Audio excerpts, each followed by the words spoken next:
Welcome to another edition of the Radio Coffee House Show, where Jesus meets coffee meets talk radio. And the next one starts right now. Hey, what is up, everybody? Clint Armitage with the Radio Coffee House Show. We're back again for one more episode, one more show. Thanks for coming back. We are a local Reno Sparks, Nevada radio show, and we're broadcasting on 93.3 FM. So you can hear us every Saturday at 11:30 a.m. on 93.3 FM. Also, you can check out our website to find out more about us at radiocoffeehouse.com. And you can also listen to our episodes there 24 hours a day. You have that access. And then finally, if you listen to podcast platforms, just search Radio Coffee House and you'll be able to find us there. Now, our show today is a good one because it's a continuation of our last show. Remember, we were talking about the miracle of prayer. We had Alison McBride come in and tell us some stories, and I started to ask her questions about prayer. Well, we're going to finish with that today. So, hope you enjoy it. Check it out, and let's do this.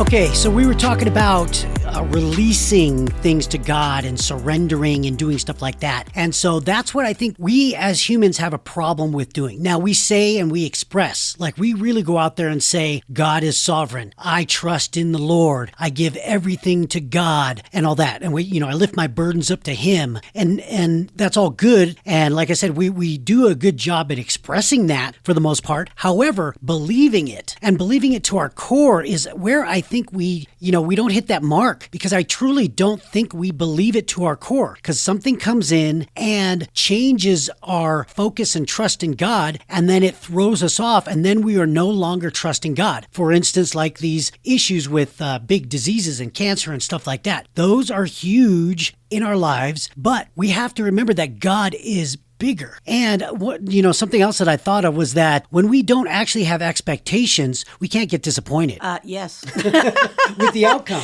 That's right. That's right. God does an interesting thing I've noticed too. He has a pattern in the way that He touches us with the healing, and that's part of why I call it process. But it's also in terms of just plain anything in life. If we will listen to Him, wait and listen, and then react and respond to what it is He gives us. So He gives us a little direction. I want you to go and do da-da-da-da. So you go and you obey Him. You follow through with what He says without the this is it. I've got it. Now everything's going to be fine. But just follow through with whatever it is He's showing. Then He will bring more, and we follow through, and then He will bring more, and then we will follow through. It's just like working with a child. He gives us as we are ready to receive and act. And a lot of times, the reason that we have expectations is because we have asked at times that we thought He was going to do something and He didn't do it the way we thought. So we're frustrated, we're scared, we don't know how to turn. Where's the pattern? If I just pray this way, will it happen? If I read that scripture, will it happen? Will I have to command the demons and it has to be that way? We get into these things because we're human and we're limited. He is not. And we don't let Him be unlimited because we put our limitations upon Him. If we wait and let Him come and partner with us and then go forward and take some action and then wait and let Him come forward, He's there always. And He's just as sad that things didn't work out the way we wanted them as we are. But a lot of times He's working on more than just us at once also. And so He's putting, especially in relationship, we dealt a lot with divorce and a lot with broken relationships and mental illness when we were working in the healing rooms. And a lot of times people wanted things to happen on their time frame. And yet God was softening the heart of the other person at that time. If they had just waited, if they had just followed the things that He said, small things that you can do that would make life better for yourself and for the other person. It's amazing how He can come and do the healing on the other person, and then there can be a place where you start agreeing and getting back together in whatever it is you need, or moving on to the next thing that's going to be your destiny. If you would just trust Him that He's got the answers you don't. Okay, so then what we're talking about here is expectations versus expectancy, right? Because if we limit our expectations, if we don't put our expectations on God, then we can't be disappointed and we'll accept what He has for us. But then also, if we are expecting expectant for God to act, that's okay. That's something he wants us to do. He wants us to be able to expect that he will act because he cares for us and he wants us to thrive and he wants us to live, but he just doesn't want us to limit ourselves, or actually I should say limit him from doing what he needs to do. We just have to accept that he knows us best and he knows what's best for us, so he's going to provide the best thing for us. We just have a little part in this. Is that right? In a way, yes. Okay. Right. We're both in it. Right. We do have a part to play. That's right. But he's the elephant, we're the mouse. And so as we pursue him and get to know him, we begin to understand, oh, he's moving right now. I don't have to do anything. I just stand and I wait. And he'll show me when to take a step forward, when to enter into something. It's not on me to figure it out. But if I do not spend the time or heart set to connect with him, then I'm liable to miss it. And that's why I think in the Bible, Jesus says that his sheep know him and they listen to his voice. And that implies relationship. That means that we have to be close enough to Jesus to be able to understand that he is speaking to us, right? That he is telling us to move, or he's telling us not to move, or he's being silent. And we know the differences between the two because we are listening intently for his voice. When we were in the healing rooms, one of the things that we did was before a person requesting prayer would come into our little room for the 2 or 3 of us to pray, we would stop and we would listen to the Lord for at least a minute and then compare notes. What are you hearing? Sometimes we would hear very strange things, like, somebody, their mother was a problem in their life and we don't really know what the problem was, but it's bothering this person. And so we wait then and we don't share what it is we've heard from the Lord, but the person comes into the room and we would pray, we would talk, we would discuss what was going on, and 9 times out of 10, those things that we heard beforehand applied. Sometimes it didn't necessarily apply right away, but then the next time that they came, it might apply at that point. He is talking to us. If we will wait and we will ask him, what do you want to tell me? What do you want me to know? Is there something that I should do, or should I just wait? He will answer us if we will wait for the answer. Okay, so let's talk about some practical things here. Let's talk about ways that we can hear God better, that I can hear God better. And, let's really get into the tangibles here, because I think everybody would want to know, like, how can I increase my prayer life and be able to hear God better? Is there certain things that we can do to increase our, prayer life? Yes, okay. Probably the most important is we have to learn how to listen.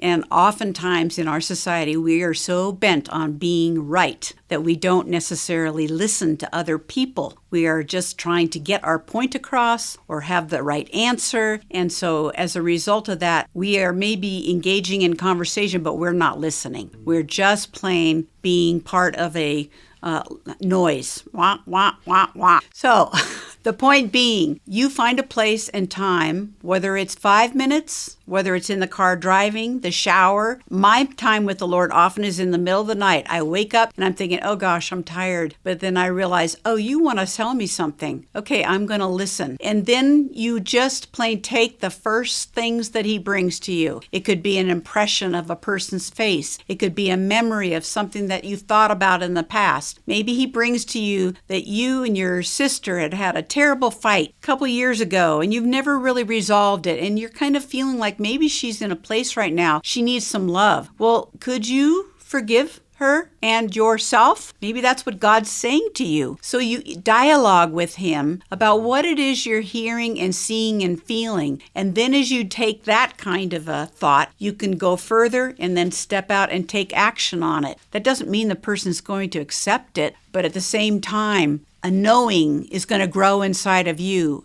That was you, God. You were showing me because she had a need right now, even if she doesn't show it to me. And so I got the opportunity to invest in her because you showed me her face. And one of the reasons why you were able to capture that information or to get that information from God, or at least recognize that God is speaking to you, is because you were intentional about listening to God's voice and hearing God's voice. Because as I start to think like, okay, God speaks to you when you're sleeping. So you get woken up and then you hear from God. Because it's tough. That's a very difficult thing because most people, when they get woken up in the middle of the night, they don't automatically think that God wants to speak to them. It's something that has to be learned over time. It reminds me actually of the situation with Eli when Hannah brought Samuel to the temple because he was an offering to God. And so Eli was taking care of him. And so he was young, and the Lord woke him up from sleep and said, "Hey, Samuel." So Samuel went to Eli and said, "Hey, what do you want?" And Eli's like, "What? I didn't call you. Go back to bed." And then the third time God speaks to Samuel, Samuel goes to Eli again, and Eli goes, "Oh, I get it. God is speaking to you. Okay, so tell the Lord you're ready to listen." And that's how kind of Samuel started to figure out that God speaks to him, at least in that way at that time. So there's different ways to do this and hear from God. So we have to be intentional about it, right? Well, when I first started being woken up in the middle of the night, for example, I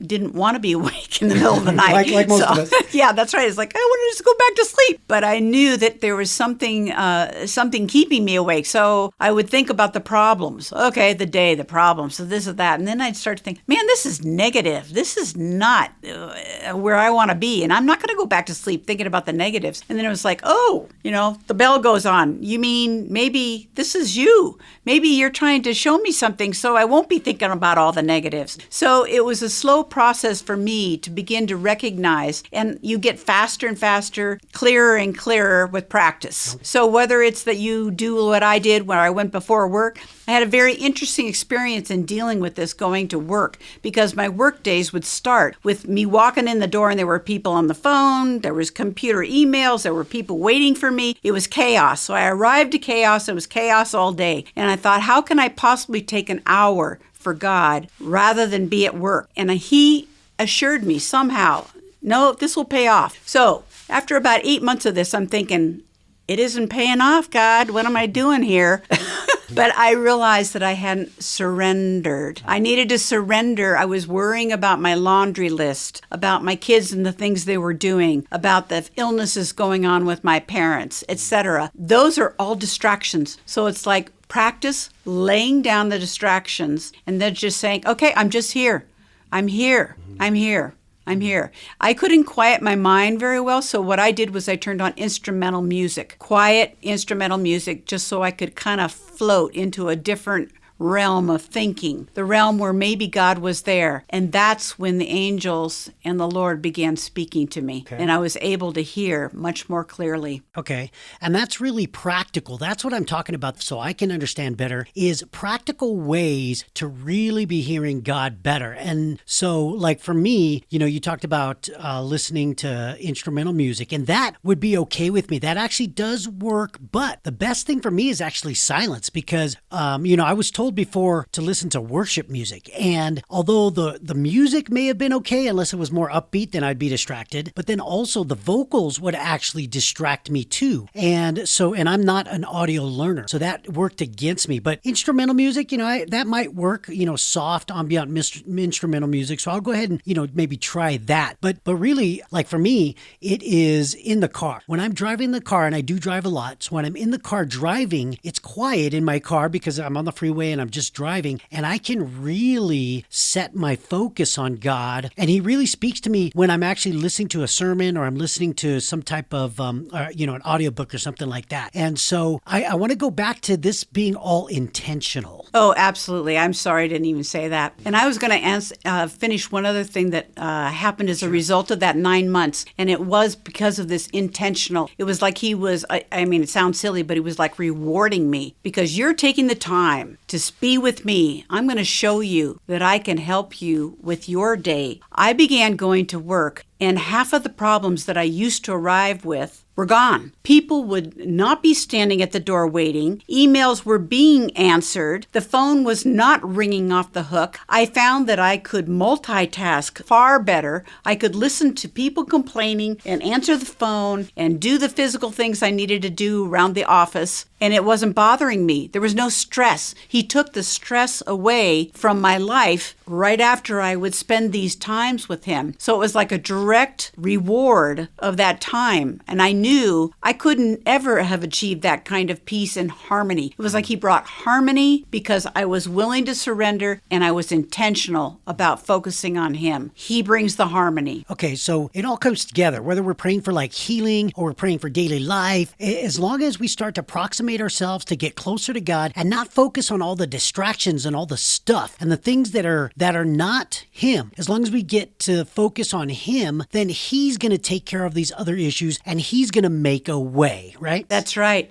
And when we have those kinds of limitations, those fears and anxieties and worry, what we are doing is stopping him. He wants to move. It's us who's blocking him half the time because we are worrying. We were taught as children, if you worry about something, that means you care. Baloney. God doesn't worry. Right. He comes through instead of worrying. So yes, it's intentional, it's laying it down, and it's a trust. It's acquired trust, a process. All right, let's talk about one more thing here. Let's talk about fear. Let's talk about why, like you said, you had the surgery in both eyes, but you had one eye that got cancer and then the second eye and it wasn't the same. So what is it about fear? How does fear block us from doing, what we're supposed to do? How does it block us or block God from doing what he's supposed to do or wants to do in our lives? Bill Johnson from Bethel Church said that fear and love cannot occupy the same space at the same time. It's going to be one or the other, fear or love. I call it love because that is the connection I have with God. And yes, fear definitely got in the way. The first time I had cancer, it seriously got in the way. It was so bizarre how I was afraid because I was trying to trust in God. So I thought, okay, I shouldn't have to go to the doctor necessarily because maybe it's just a sty or it's a little pimple thing in my eye. It's going to go away. It's going to be all right. And I would debate with myself and get myself worked all up into a big fat frenzy over it. And of course, everybody else around me was doing the same. Oh, you got a doctor. That's terrible. So I would go make the appointment and then I'd be driving to the doctor's and I would say, no. And I'd turn around and I'd go home and cancel the appointment. And then I went through a whole nother session of fear, running the show, scaring me to death. And I didn't know what to do about it. And how could maybe I just need to pray more. Should I claim these scriptures over my eyes? What do I need to do? And maybe I don't have enough faith. And so I'm a bad person. And it's a skid row down a rabbit hole or whatever. It's a hole. We don't want to go down. So finally, at the point where I surrendered the fear. I decided he is bigger than all of this and he's got a plan and I don't know what that plan is, but I will follow it if you will just show me what's the next step. I won't talk to anybody else. I'll just follow you. And he said, go ahead and go to the doctors. I went to the doctors, and normally with the doctor system that I was involved with, they tend to kind of mess around for months over different things. And let's try some vitamin C, and let's try the aspirin. And anyway, I knew something was wrong, but I thought, all right, if that's what they have to say, I surrender. I give up. I don't know what to do. I walked in, and it turned out that the doctor that I had, who I'd never seen before, was a man who had had a very rough divorce, and this was his second marriage that he did a wedding for, and I ran the wedding, and we became friends. I saw the man, and I broke down in tears and just sobbed, said, I don't know what to do about this thing in my eye, etc. And he listened. And instead of doing the normal process of putting me through months of this and that and the other thing, he got me into the surgeon within 3 days, and I had surgery within 5 days, and they took it out. All of that short-circuited what fear would have led me down to. Fear would have dragged me through the mud for days, weeks, months, and I might be blind, which is what they said I would be if I didn't have the surgery. So fear is a direct block for anything that we want to do with healing or relationship with God. So was that a process of you getting over the fear, or was it instantaneous? Well, it was a struggle for about 3 weeks, and then finally I just laid it down. I just said, I can't do it anymore. I'm at the bottom. I give up. I don't know what to do with this. I had a good friend who mentored me when I was young, and he talked about the fact that when we have prayers, it's like going into a courtroom, and God is sitting there behind the desk as the judge, and we walk up with our suitcase of nervous, scary things, and we put it down. We say, okay, I'm here to be judged. And he said, you're free because Jesus paid the price. So he's washed you with the blood. And then I turn around and I pick up my suitcase of sin and I walk out. That's what fear is like. We need to leave it at the altar. And if we can't do it fast, we do it in process. You do it again and again and again and again, and eventually the sucker lets go. So I want to know what you think. Do you think that God offers opportunities, and then if we don't take them at the time, that we can miss these opportunities and not be able to take in or receive what he's trying to give us? Yes, because God wants us to have free will choice. He let Adam and Eve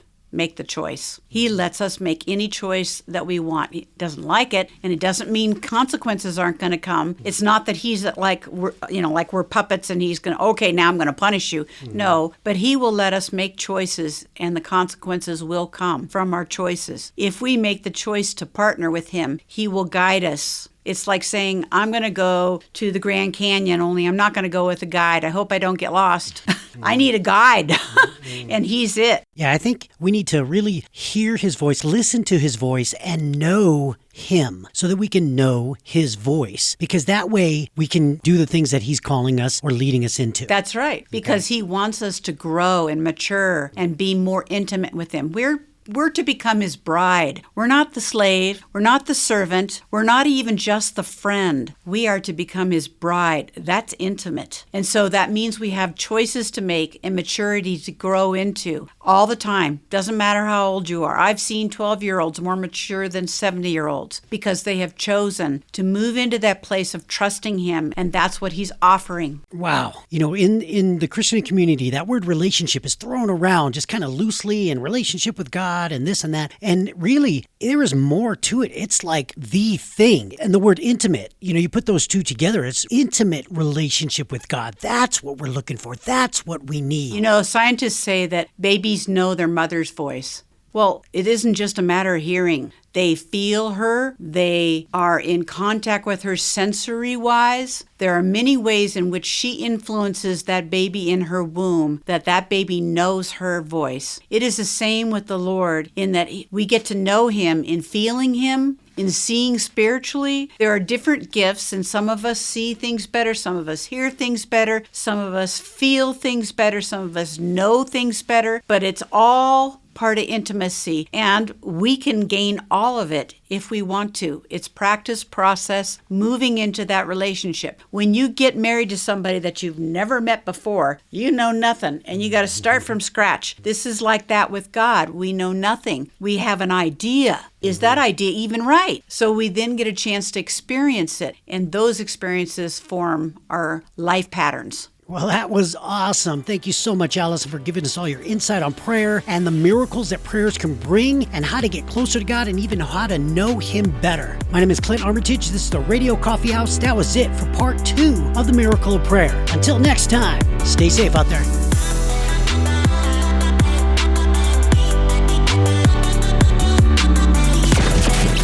Thanks for joining us for another episode of the Radio Coffee House Show, where we're all about Jesus, coffee, and radio. We'll see you next time.